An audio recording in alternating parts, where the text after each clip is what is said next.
And then, of course, other aspects like the community, the art, and what you're looking for. Do you want it eventually to play a game with this NFT, or do you just want it just to sell it in a few years or a few months? So yeah, I would just say those are some things to consider. And definitely don't just go and click on random Discord links of people saying this is the best one.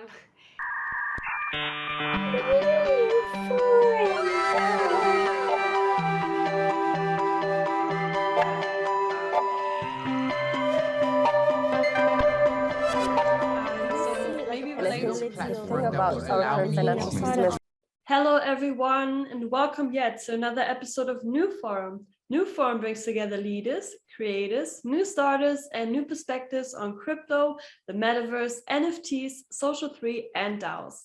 The NewCoin protocol provides the foundation for the next generation of social networks, shifting from the attention economy to the decentralized creative economy.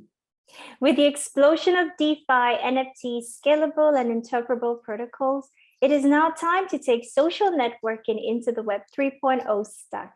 And in today's episode, we're super excited to have Evelina, commonly known as Nifty Hunters. She's a content producer at NFT Plaza, the #1 NFT news website dedicated to supporting the expansion and mainstream adoption of NFTs, decentralization, and the metaverse. And today we're going to talk about her passion for NFTs and why it's important in this digital age, as well as her experience with Web 3.0 and the impact she's making within the crypto community. Thank you for joining us in today's episode, Evelina. We can't wait to begin the conversation. Thank you so much for having me. I'm Awesome. really excited to chat about NFTs. Yay! So I read an article you wrote on Medium titled "The Future of Digital Art is Crypto Art," and I really appreciate how you broke down what NFTs are. Like, it was super digestible, and I think it is like a must read for our audience. Again, I'm recommending that everyone goes to read that, especially if you're a newcomer in this space. So if NFTs go you, I know there's a part where you mentioned that NFTs go you interested in digital assets, as well as crypto. So I'm wondering if you could tell us about yourself and what inspired your passion for NFTs and digital art. Sure, thank you. Great question. So yeah, that article on Medium was the first one I ever wrote about NFTs. And I just really wrote it just for fun, because I was just super interested, and I just wanted to try and see if I can break it down for other people and for myself. And actually, it's still one of my favorite pieces when I look back on it. So it's funny how I got into NFTs, because before that, I would say, okay, I come from a writing background, so I have experience writing about all kinds of techy topics, but I was never interested in crypto particularly, or blockchain. And I was like one of those people that was like, okay, yeah, crypto, that weird scam. And like, why do people even buy crypto? I didn't even know that you can buy and then sell it, and take out in fiat money. I just thought that like you buy crypto and your money is stuck there forever. And yeah, so then I heard about NFTs from a friend of mine. And so at that time I was already working online, and I was at a co-working space in Bulgaria. And at these co-working spaces, you meet all kinds of interesting people who are doing all kinds of amazing things. And he was working for a blockchain company, which is called Grow Your Base. It's an NFT startup, and they build NFT games in the metaverse for big companies. So yeah, at the time he told me, hey, do you want to help me buy this land in the sandbox, and also this other art piece that I'm trying to get on Nifty Gateway? And I was like, what are you talking about? I have no idea what you're on about. And yeah, so then that's how I got introduced into NFTs. And I was just so, right away, I was like, wow, why are people buying this NFT, art piece for like $1, and then hours later it's selling for $1,000. So this was I think like September 2020. Yeah, September 2020. That's when this was. And Nifty Gateway was like really just starting to. So Nifty Gateway, for those who don't know, it's a very popular NFT art platform, and that was just like when it was like at its peak, or before, just like right before it really took off. And yeah, so that's how I kind of got started. Just heard from someone else, and at the time I also had left my previous job, and yeah, just like a whole bunch of things happened, and I feel like I was meant to work with NFTs and work at NFT Plazas. It was just so easy to connect with the founder there, Chris, and yeah, that's pretty much the story. That's awesome. That's really cool that, this thing is happening within the community, and then, people, you kind of hear it from someone. Because personally, I have an auntie who kept telling me about crypto and you should get into it, and I'm like, what are you talking about? And I think Exactly. yeah, I know most people are skeptical about it, but then as you kind of like educate yourself and you get more into it, you realize that it makes a lot of sense, and it's here to like disrupt the current issues we're having, in terms of like social 2.0 and stuff like that, and what Web3 is here to do. So yeah, that's super awesome that you're in there and you found your way through NFTs, versus people do it the other way. And so yeah, that's awesome. Yeah, I was definitely interested in NFTs before being interested in crypto. Right. It's what got me interested in crypto. That's super awesome. And even now, I would say I'm definitely more of the NFT side than the crypto side. I'm by no means a crypto expert. Right. I think I come from the same kind of interest, because I remember my friend told me first about crypto, and I was like, yeah, I'm gonna look into it, and it's cool, but I'm not really like gonna go really deep into it. But then the NFT game kind of started, and I was like, wow, like this can really change people's life, and like there's so many like different things that you can do with NFTs, like music, art wise, and it's really cool to see that. I'm wondering. Obviously we are surrounded right now by a lot of digital happenings, I would say, and we are living a lot of our lives online. And I'm wondering, how does social media impact you and your work? And maybe what are your favorite platforms to use and why? And also, what would you like to see improve within like that world or that creative economy that we see? So in terms of social media, of course, Twitter is where all the action happens in NFTs, Twitter and Discord.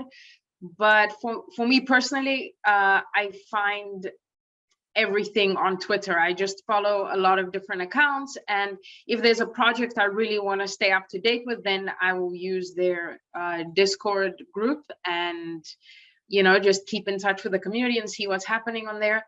But I think for anyone who wants to enter the NFT world and find out more, just go and follow some of the more popular Twitter accounts. And from there, you'll find your way, who you like and, who you want to follow.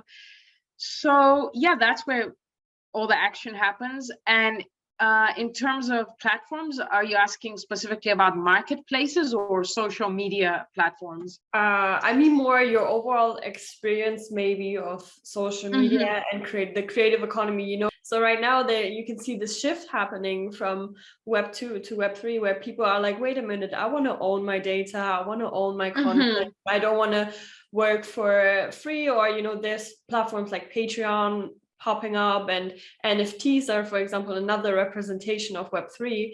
And I'm wondering, what do you think of this change, and what can that bring to the creative economy? Well, yeah, I think it's definitely going to benefit a lot of creators. I think at the moment, though, it's still in such early stages, and a lot of it is still very centralized. I wouldn't say that. I mean, a lot of these NFT platforms, they're not really decentralized. So I don't think we're quite there yet. I think we will get there.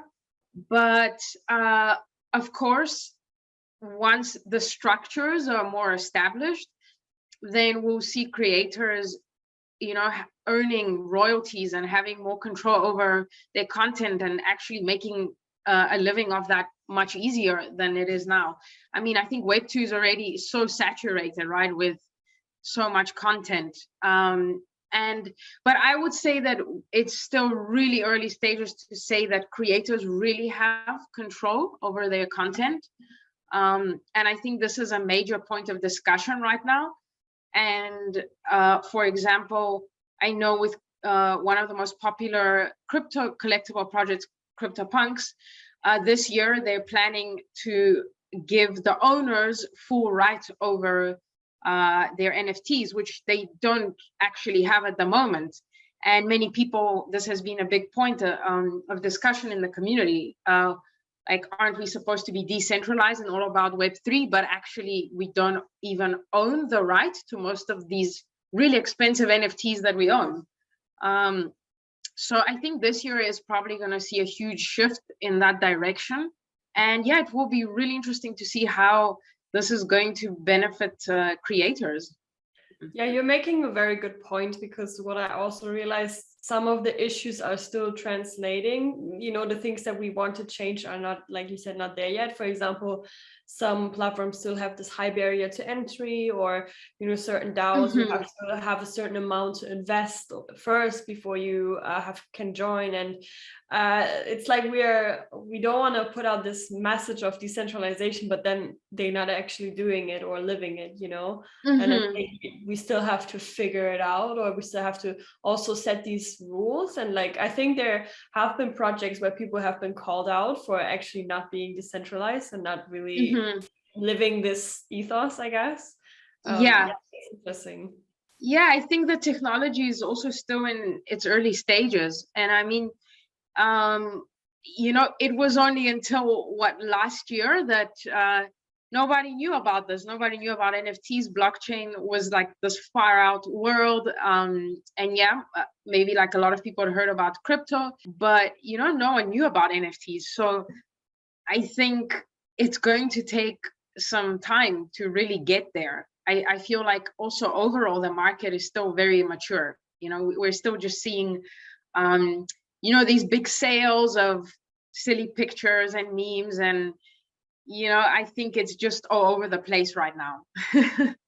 I wanted to say that I also wanted to add that, you know, the idea of Web3 is to disrupt, you know, what's happening with the, you know, Web2, right? The Web2 platforms and all the I'd say the challenges that most creators face. You know, you don't really get to monetize on your work as you should, and then it's all about the attention economy, you know, in that sense, where it's about the likes and it's about how many people following, and not necessarily about the value of the content itself, right?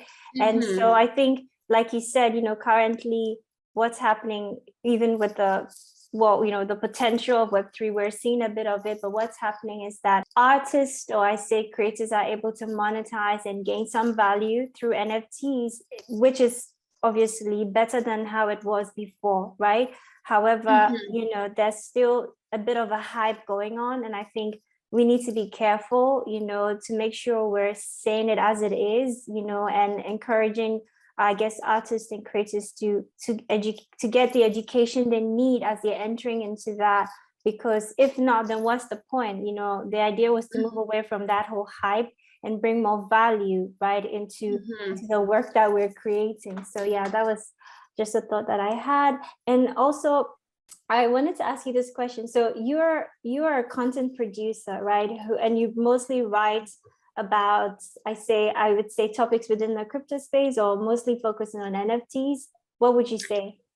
Yeah, so only on NFTs. NFT Plazas is only about NFT news. And, you know, like I mentioned previously, I'm by no means a crypto expert. Right. Okay, we cleared that. Yeah. So, yeah, but I'm still interested, like, to know what have been like your favorite, I'd say, projects in terms of topics that you've written about. I know that for sure the one you wrote on Medium, as you said, that was your first, is like one of your favorites still, but I'm wondering if there are any other projects you've worked on that you really loved, and what have been some of your challenges? So I think for me, the most exciting is making educational content. I really enjoy that. And also I feel that I'm more of this like academic writer. So like doing educational content, you know, right away, it's such a strong point for me, because right away I have like the structure ready and how I'm going to do it. And I love doing that, just knowing what's going to go where. And I think also one of my strengths is really that I can understand these more complex things, but put them in, write them in a simple way so everyone can understand these concepts that are usually very far out. You know, I think for a lot of people, they just hear like, what is this NFT thing? Like, you know, it's actually super simple. It's not complicated at all, but I can see how it can be confusing because I've been there. I know when I first heard about it, it was like, what is that? I'm not getting it. So yeah, I think educational content is my favorite. I would say those are my favorite articles that I've done on NFT Plazas. I've done some articles, for example, on how you can be a crypto artist. So there's really good tips on there about how to enter the space and how to connect with others, and you know, how to start selling your art, like about should you make a collection or one out of one pieces, how to price your art, all these kinds of tips. And then I've done a lot of articles on different NFT art marketplaces. So on the different blockchains like Ethereum and Binance, Tezos. And then I think one of my favorite articles was actually the recap that I did for New Year's, a recap of 2021. And so I went back through all the content that we had written as a team, because now we're actually quite a big team. And I went through all the content that we had from January 2021 to December. And I just picked the top 3 stories together. And yeah, I just felt so sentimental about it. I was like, oh, wow, yeah, that's when that project came out. And look where it is now. And, you know, oh, wow, that's when that happened. Yeah, that was, I think, and I think that piece is called something like, I don't even remember, something about a look of NFTs in 2021, or taking a look, something I have to see again. So much content every day that I forget, you know, all the titles. But yeah, I would say that's one of my favorite pieces, and all the educational content. And any challenges at all? Yeah, so about challenges, I think for me, what I find the most challenging is keeping up with everything that's going on in the space, because there's just so much happening. It's just crazy, you know. And yeah, when I go on Twitter, it's like, you know, every second you get, I don't know, 20 new tweets. And I think this is the most challenging part. Just some days I just feel like my head will explode from all the action happening, and just this trying to find out and decide, okay, which one do you report on? And of course, there's a lot going on in the background at NFT Plazas. I'm doing a lot of PR partnerships with other media companies, and we get a lot of projects emailing us to, you know, write about them. And then of course, talking to them, finding out what their project is about, and also checking if they are scams, because we get so many scammers trying to promote through the website. Because we have a really big audience, so they know it's like the perfect place. And we have to be really careful with that as well, like vetting all the projects, and yeah, making sure we're not featuring some dangerous scams. As you know, that's a huge problem right now in the space. And yeah, I would say that's the hardest part, just keeping up with everything that's going on. Right, and then the filtering. I'm not sure if we asked this question in the beginning, but could you tell us about like NFT Plaza? Is it something that is, initially I thought you're like a founder or co-founder, like I wasn't sure, like, could you share a bit more about that? Because I couldn't really find anything about it when I checked the website, like who owns it and all that stuff. It would be good to know. Okay, yeah, so basically NFT Plazas is owned by NFT and crypto junkie called Chris. And he's been in the crypto space for a very long time. since the days before Bitcoin was big. So you can imagine he is quite a pro in the space. And then he heard about NFTs. Well, actually about the metaverse. He started off with Decentraland and crypto voxels, and he got super interested in that. And that was, I think, like 2017 or somewhere around that time. And actually the website used to be called DCL Plazas, and it was just him reporting on metaverse news, and mostly about Decentraland. And it was very focused on that. But then at the end of 2019, he decided to rebrand the website and call it NFT Plazas, because he saw that things are really picking up and that he decided to really go into it as a business. I think before it was just more of a fun project and seeing where it goes and just enjoying it. And then he decided, he saw that it was the right time to create a very niche website that's only about NFT news.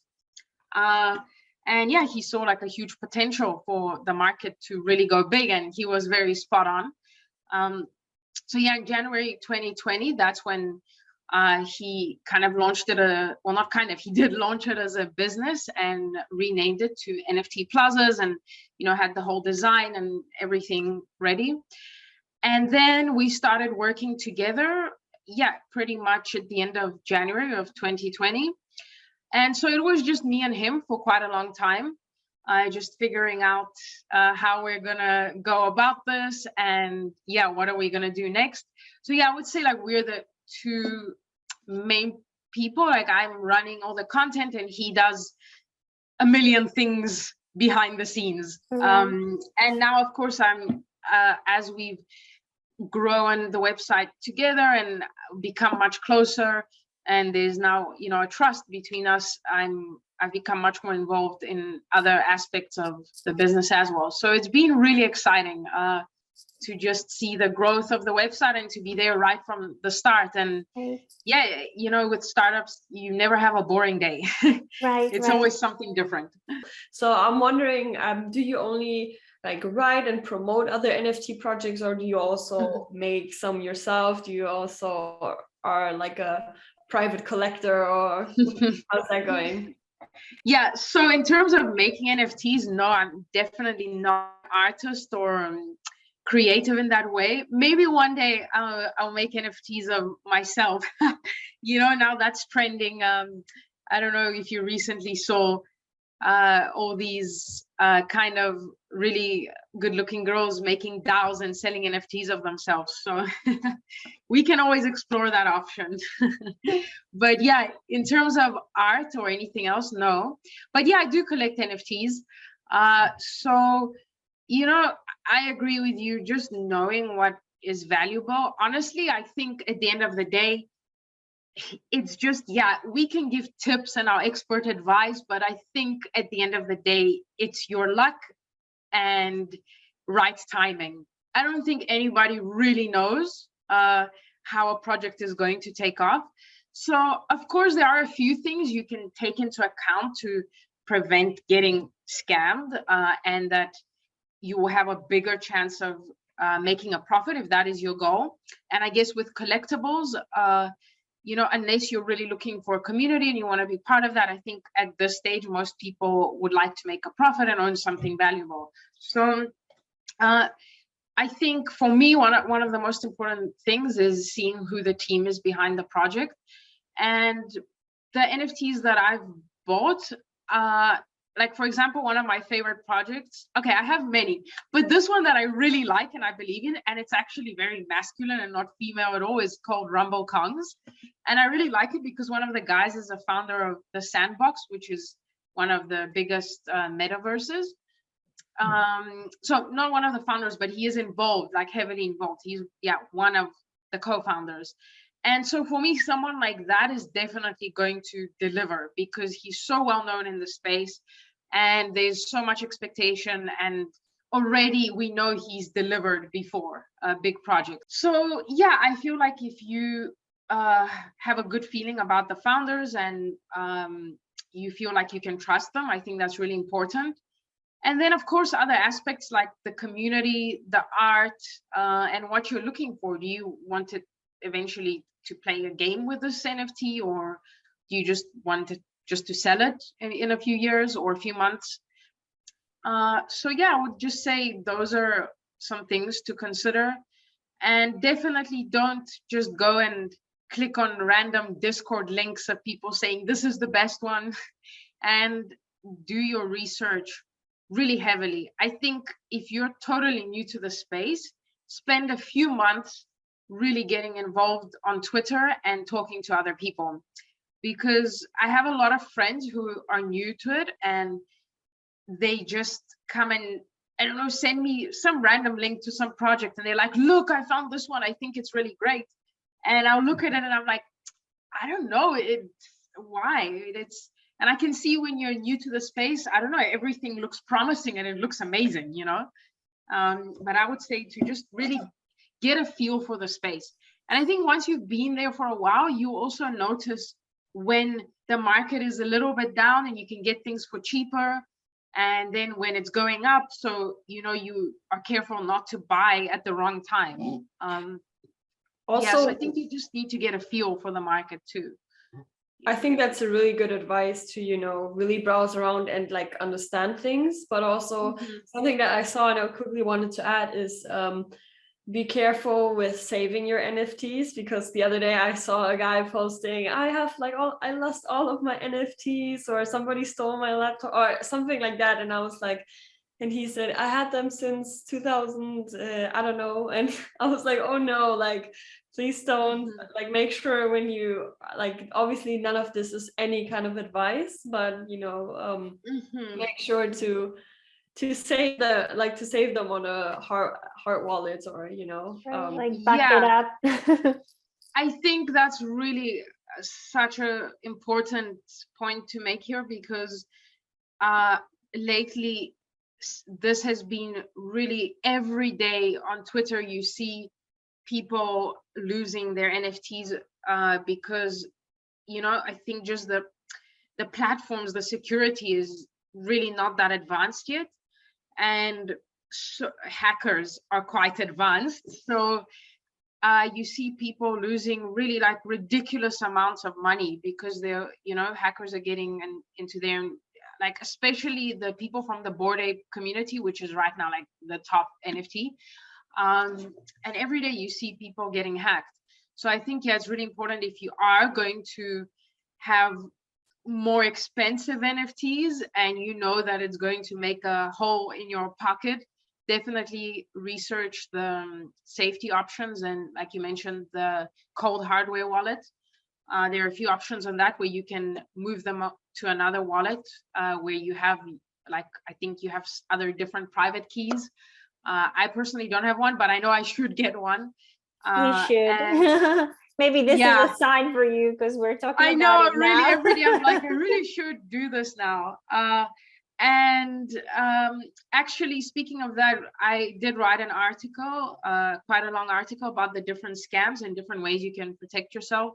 So I think that's also really worth looking at if you are new to the space and you want to find out more about how you can avoid these scams, because they are so sneaky, you know, they are so sneaky, these scammers. When you least expect it, they get you.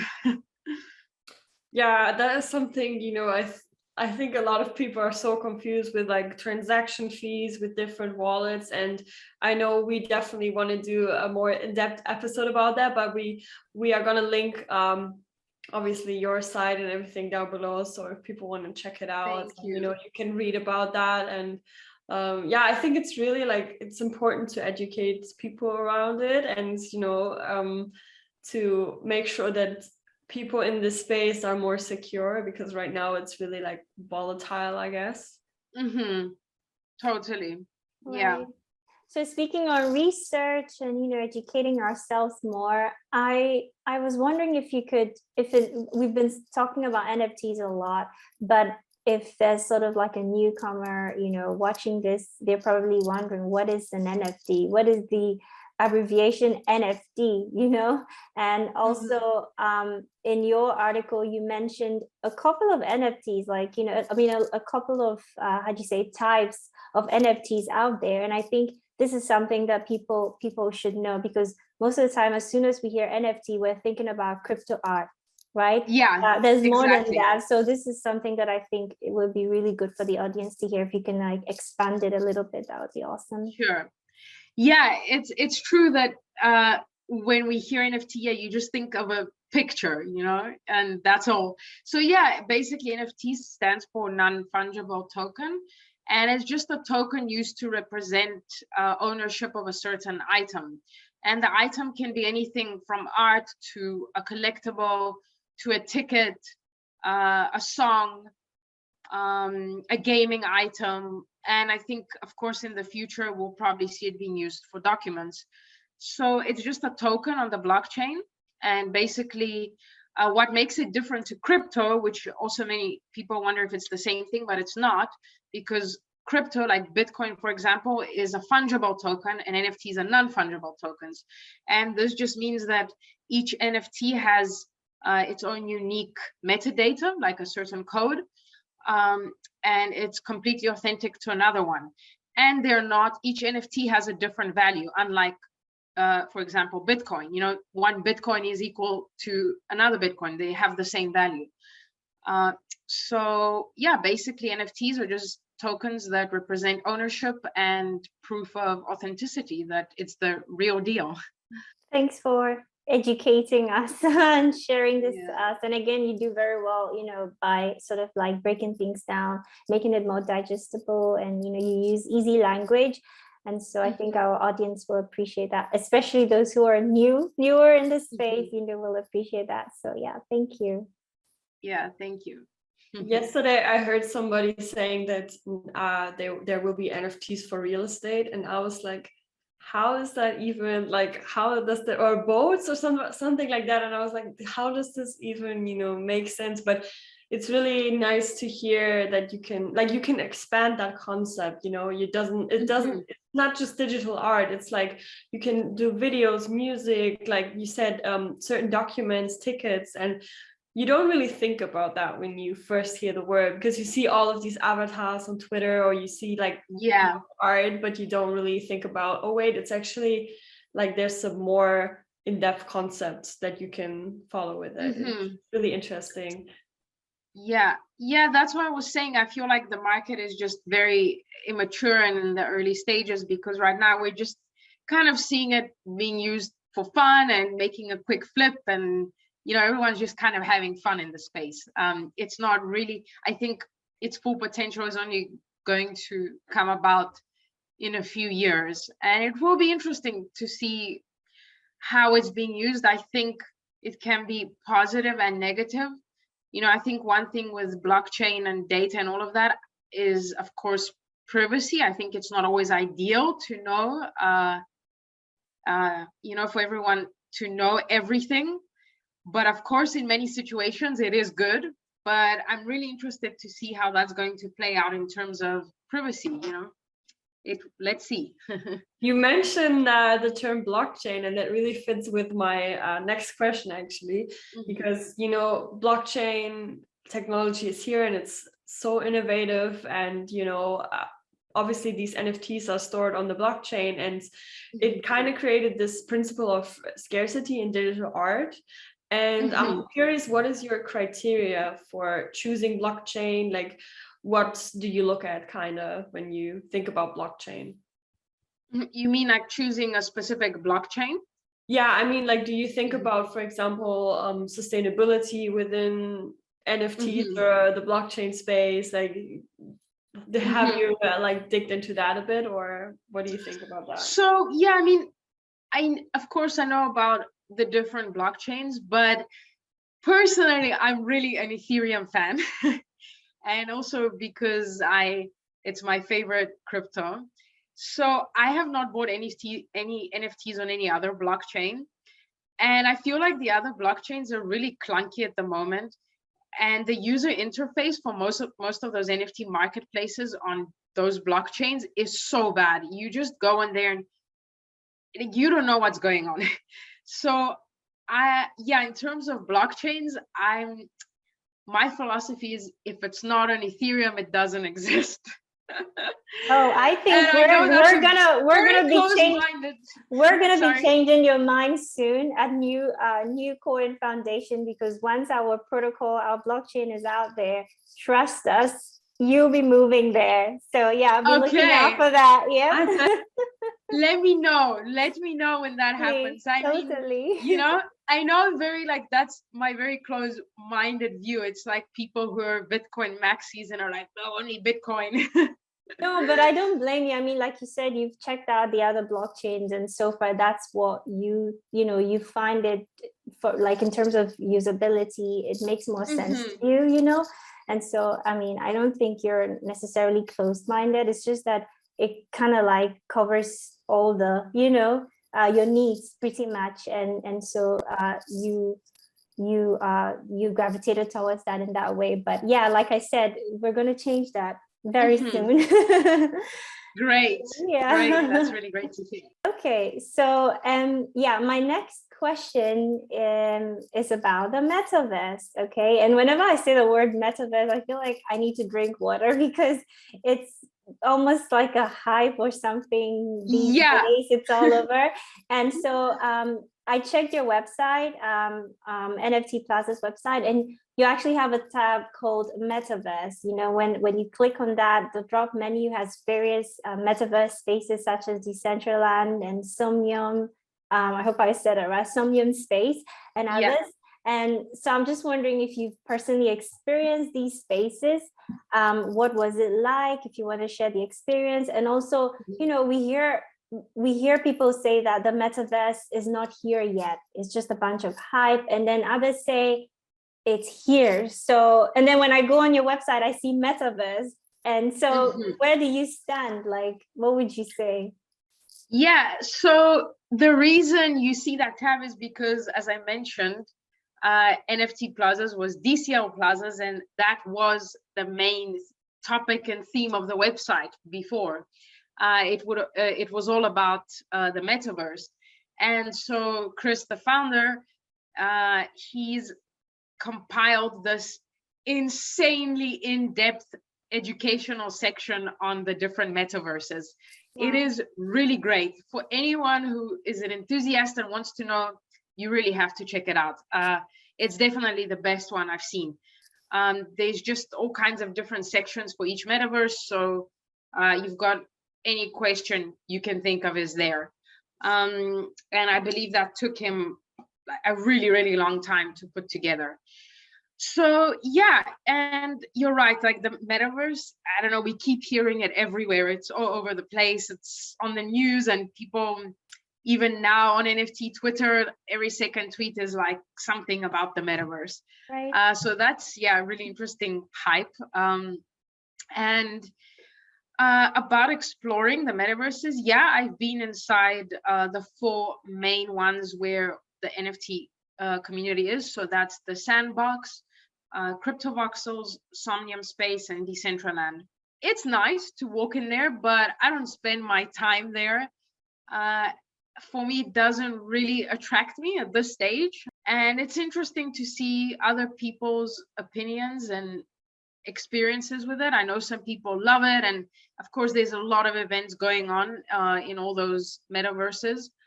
We also have venues. NFT Plazas we have our own venues in Cryptovoxels and Decentraland and Somnium Space as well, which we're soon planning to rent out to artists and anyone really who wants to host an event there. So yeah, for me personally, I feel like I already spend enough time on my computer, and the last thing I want to do is like attend an event in the metaverse after I'm done working. So yeah, that's just for me personally how I feel about it. And about the future of the metaverse, I don't think it's here yet. I mean, if you look at these metaverses that the NFT community uses, they're really so behind and basic compared to other virtual worlds that are out there right now, that have been out there for like 10 years already.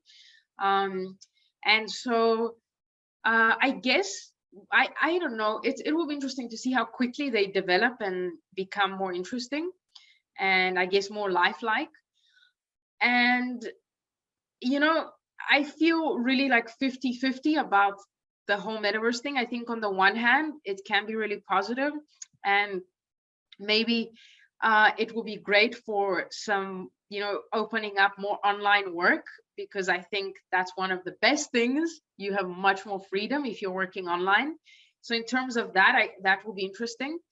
And there's actually one company called Decentral Games. It's like they do online poker in Decentraland. That was the first NFT/crypto company to employ someone in the metaverse officially. That happened last year. So I think we're going to see definitely a trend there. But then, of course, on the other hand, as you know, of course, it's not good to become even more disconnected from each other and from physical reality and touch and nature. And so on that side of things, of course, I'm not excited about that. And I don't know how involved I would like to be in that. And yeah, I really am interested to see if people will welcome this kind of addition to technology in our lives, or if people, I think it has to be created in a way that draws you in and is addictive, right? Yeah, so there I'm not sure. I'm not sure what it's going to look like. And of course, I think these metaverses like Decentraland, they're going to have major competition from the big players like Facebook, which is now Meta. Mhm. And yeah, YouTube, and I don't know who else is planning a metaverse, but there will be big competition there. So yeah. Right. And I wanted to say, I like what you said about the fact that you're trying to find a balance, like after spending like several hours working on the computer, the last thing you want to do is to be in the metaverse again, right? Yeah. And you are like sort of like a part of the, how do you say it, like you are influencing the space with your content and everything. And I'm so happy that you have that mindset, like that balanced mindset, that type of intention, and so guess what, you get to inspire us, with your more of like educative type of writing, where I think that most people will read your article and will learn, how to find the balance. So I think that you have like a role to play there eventually, you will have a role to play there. So that's really awesome. And I wanted to say, yesterday we had a recording with a guest, and he mentioned that whenever he's in the metaverse, he gets like lost, and sometimes he's like from one place he moves to the other, and then they have to come get him, like, hey, that was so hilarious. Yeah, it is a bit difficult to get used to finding your way around. And also one of my coworkers, sometimes he goes into these events to see what they're about and then write on them like from a live perspective. And he always tells me that in the one metaverse, particularly crypto voxels, that he always falls in the water and he has to like exit the metaverse and then get back in there. And I'm like, how do you do that? That's hilarious. Yeah, no, I don't know, for some reason that whole, like, I'm visualizing it and it cracks me up like so much. Yeah. I know, it's just so bizarre. I actually tried an app yesterday. Oh, you did? Yeah, with exactly that, and my body was cut off, so nobody was wearing pants, and I was like, and then there was these faces of other people who were there, and I was like, are they going to speak to me now? This is like so weird and cringe still. Like, I was like, but I can see it for like exhibitions and stuff, like, if you can't travel to a place or whatever, like, you might not always get the chance to be there with your favorite artists or whatever, but you can join the digital experience and still talk to people or whatever. I think that is still somewhat of an experience. Yeah, it has a great potential. It can be used to do a lot of great things, and as it's fully realized, we will know how to the control and how to fix those issues that we might we're like speculating right now. We don't know exactly what the pros and cons will be, in a sense, and so with time we will figure it out. So Evelina, this was such an insightful episode. I think it's really good for our audience to know like the basics of NFTs, and somebody really breaking it down was really nice, and learning about what you do for work and NFT Plazas. I think they will really enjoy it. So I'm wondering, what are you looking forward to in the future? And maybe do you have any key takeaways you want to give to the audience, maybe how they can get more involved in the NFT space? Yeah. If anything, the past 2 years, all we can be certain of is that we don't know what the future holds. So I'm very much like just excited about each day, and I'm excited to see where NFT Plazas will end up. So we have really exciting things coming ahead, lots of ideas, lots going on in the background. So I'll leave it at that. And then, yeah, for key takeaways, I think, again, what I mentioned earlier was join Twitter, take your time to get to know the space, and don't spend money that you don't have on NFTs. I know it's a big hype, but I think it's best to, if you have extra money, then cool, spend it, but don't expect to go in there making a lot of money just by buying something random. You'll probably get burned. And find your way where you are. Are you an artist or a collector? Maybe you're a writer. And I also think that if you're interested in that niche, there are so many job opportunities. So I think it's a really good time to get involved in the space and educate yourself about it, and just start somewhere small. It doesn't have to be like some huge role or position, but I think if you are interested enough to want to know more about that space, and maybe you want to work online, or just know more about blockchain, I would say there's so many opportunities there right now, and it's a really great time to be one of the first people to get the knowledge and lead others along the way. I think that would be my key takeaways. Amazing. I think, that's such a good advice, like, don't be afraid, just get into Twitter, like, talk to people. I think people in like Web3 are so like, community, like there's such a great community, like people are just really open-minded, and I really appreciate that. And you can learn a lot, and you can be the first one to, join the wave and like lead the way, I think that's also a good point about being open-minded is, I think that's the most important, because I know it can be really hard, because I'm the kind of person that's always skeptical about new tech things. I'm like, oh no, like, no, I'm not going to adopt that already.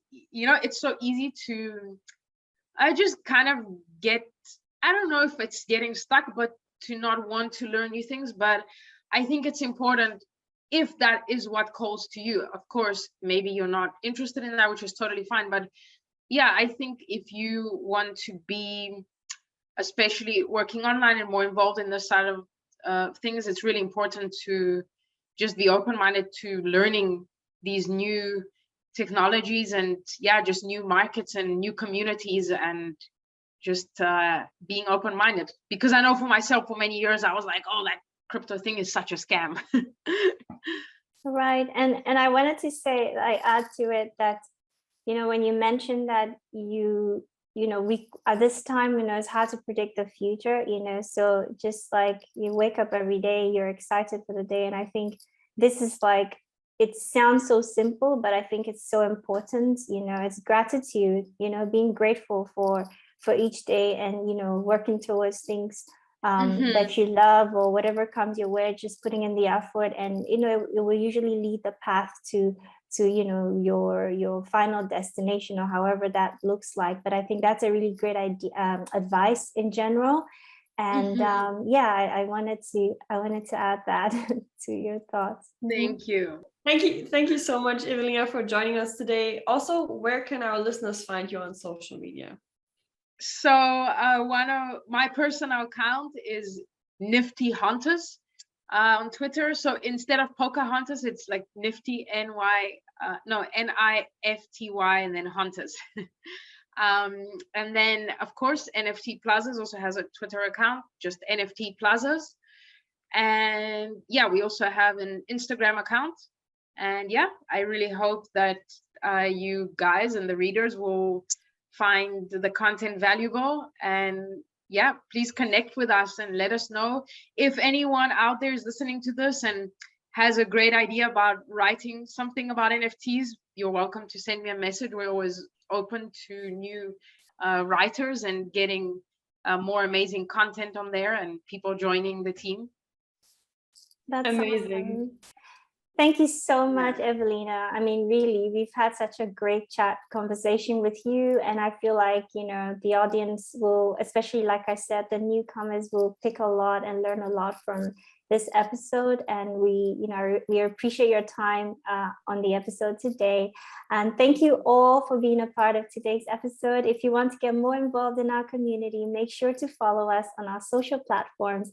You can also join our private Telegram group and connect directly with myself and Joy. We will put all the links as well as Evelina's links in the description below. And also don't forget to like and subscribe to our channel. If you have any questions about the topics we've discussed, you can put them in the comments. See you in the next episode. Thank you. Thank you, Evelina. Have a great one. Thank you so much.